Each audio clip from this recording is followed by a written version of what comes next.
இந்த உரைநடை எப்பொழுது தோன்றியது, அதாவது இலக்கியங்களில் எப்போது தோன்றியது அப்படின்னு பார்த்தோம்னா தொல்காப்பியர் காலம் தொட்டே இந்த உரைநடை என்பது வழக்கத்தில் இருந்தது அப்படின்னு சொல்றாங்க. அதற்கு தொல்காப்பியர் என்ன நூற்பா தராரு அப்படின்னு பார்த்தோம்னா தொன்மைதானே உரையோடு புகழ்ந்த பழமை நூல்கள் அப்படிங்கிறார். அதாவது இந்த உரைநடை அப்படிங்கிறது வந்து சங்க காலங்கள்ல, அதாவது தொல்காப்பியர் காலத்திலிருந்தே பழமையான ஒரு இலக்கிய வடிவம். அது வந்து புதியது அன்று. அதான் சொல்றாங்க தொன்மைதானே உரையோடு புகழ்ந்த பழமை நூல்கள். இந்த இலக்கிய வடிவம் தமிழ் மொழிக்கு புதுமையானது அல்ல. தொல்காப்பியர் காலம் தொட்டே அதற்கு முன்னாடி இருந்து இந்த உரைநடை வடிவம் இருக்கிறது அப்படிங்கிறத எடுத்துக்காட்டுவது இந்த நூற்பா. அதுக்கடுத்து இந்த தொல்காப்பியம் அப்படிங்கிற அந்த இலக்கண நூலுக்கு யாரெல்லாம் உரை எழுதியிருக்கிறாங்க, உரையாசிரியர்கள் யாரெல்லாம் அப்படின்னு பார்த்தோம் அப்படின்னா இளம்பூரணர், நச்சினார்க்கினியர், தெய்வச்சிலையார், கல்லாளர், சேனாவரையர், இவங்க எல்லாம் வந்து பார்த்தீங்கன்னா தொல்காப்பியத்திற்கு உரைநடை எழுதுறாங்க. அதாவது இந்த நூற்பா வடிவில் இருக்கக்கூடிய இந்த நூற்பாவை அனைவருக்கும் புரியும் வகையில் அதற்குரிய விளக்கம் கொடுத்தவர்கள் யாருன்னு பார்த்தீங்கன்னா இவங்கெல்லாம். அதனால தொல்காப்பிய உரைநடை அப்படின்னு சொன்னாலே நம்ம நினைவுக்கு வர வேண்டியது இந்த ஐந்து எல்லாம் மிக முக்கியமானவங்க. இளம்பூரணர், நச்சினார்க்கினியர், தெய்வச்சிலையார், கல்லாளர், சேனாவரையர் இவங்கெல்லாம்.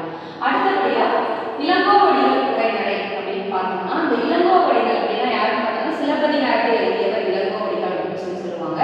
இந்த சிலப்பதிகாரத்திற்கு இன்னொரு பெயர் உண்டு. என்னன்னு பார்த்தோம்னா உரையிடையிட்ட பாட்டுடை செய்வது அப்படிம்பாங்க. அதாவது சிலப்பதிகாரம் ஒரு வகையில உரைநடை வடிவில் அமைந்த ஒரு செயல் வடிவம் அப்படின்னு சொல்லுவாங்க. அதனாலதான் இந்த இளங்கோவடிகள் உரைநடையில இந்த உரையிடையிட்ட பாட்டுடை செய்வது அப்படிங்கிறது சிலப்பதிகாரத்தை குறிக்கக்கூடியதாக இருக்கிறது.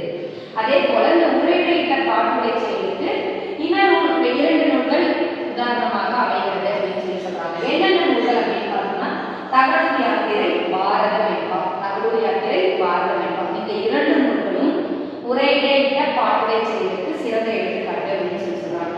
அப்போ சிலப்பதிகாரம், தகடூர் யாத்திரை, பாரத வெண்பா இவை எல்லாமே உரையிடையிட்ட பாட்டுடை செயலுக்கு தக்க சான்றாக அமைகிறது அப்படின்னு சொல்றாங்க. அதுக்கடுத்து பார்த்தோம்னா நக்கீரர் உரைநடை. இந்த நக்கீரர் யார் அப்படின்னு பார்த்தோம்னா இவர் ஒரு மிகச்சிறந்த புலவர். நெற்றிக்கண் திறப்பினும் குற்றம் குற்றமே அப்படின்னா நமக்கு எல்லாருக்கும் தெரியும். ஆனா அந்த நக்கீரர் யாருன்னா தெரியாது. அந்த மொழிகளை, அந்த வார்த்தைகளை நமக்கு தந்தவர் யாருன்னு பார்த்தோம்னா அந்த நக்கீரர் தான். அப்படிப்பட்ட அந்த நக்கீரர் இறையனார் அகப்பொருள் என்னும் இலக்கண நூலுக்கு என்ன பண்ணியிருக்காருன்னா உரை பண்ணியிருக்காரு. நக்கீரர் இறையனார் அகப்பொருள் என்னும் நூலுக்கு, இலக்கண நூலுக்கு உரை எழுதினவர் இந்த நக்கீரர் ஆவார் அப்படின்னு சொல்றாங்க. அடுத்தபடியா பார்த்தோம்னா இலக்கிய உரைநடைகள்.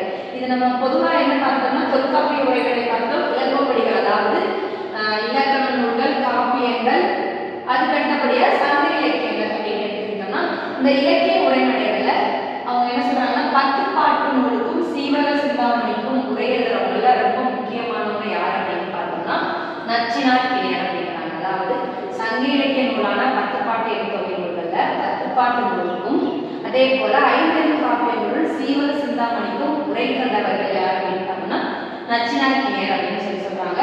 அதே போல திருக்குறள் அப்படின்னு எடுத்துக்கிட்டனால இந்த திருக்குறளுக்கு யாருடைய உரை மிகச் சிறந்தது அப்படின்னு சொல்றாங்கன்னா பரிமேலழகருடைய உரை மிகச் சிறந்தது அப்படின்னு சொல்றாங்க. அதை தாண்டி இன்னும் நிறைய உரைக்காரர்கள் தமிழ் மொழியில இருக்காங்க. திருக்குறளுக்கு நிறைய பேர் உரை எழுதியிருக்காங்க. கலைஞர் கருணாநிதி எழுதியிருக்காரு, சாலமன் பாப்பையா எழுதியிருக்காங்க, மூவா எழுதியிருக்காரு, வரதராசனார் எழுதியிருக்காரு. இந்த மாதிரி இந்த திருக்குறளுக்கு உரை எழுதுறவர்கள ரொம்ப முக்கியமானவராக கருதப்படுபவர் பரிமேலழகர். அதை தாண்டி நிறைய எழுதி இருந்தாலும் எளிய உரைநடை வடிவில் திருக்குறளுக்கு உரை கொடுத்தவர் யாருன்னு பார்த்தோம்னா மூவா கொடுத்திருக்காரு. இந்த மாதிரி இந்த இலக்கிய உரைநடைகள் வந்து யாரால் எங்கு உருவாக்கப்பட்டது அப்படிங்கிற தோற்ற வரலாறு தான் இங்கே கொடுத்திருக்காங்க. அப்போ உரைநடை எங்கு தோன்றியது, அந்த உரைநடை என்பது எந்த இலக்கண நூலில் இருந்து தோன்றியது அப்படின்னு சொல்றாங்க. அந்த இலக்கண நூல்களுக்கெல்லாம் யார் உரை கண்டிருக்கிறார்கள், அதாவது இலக்கண இலக்கியங்களுக்கு யார் உரை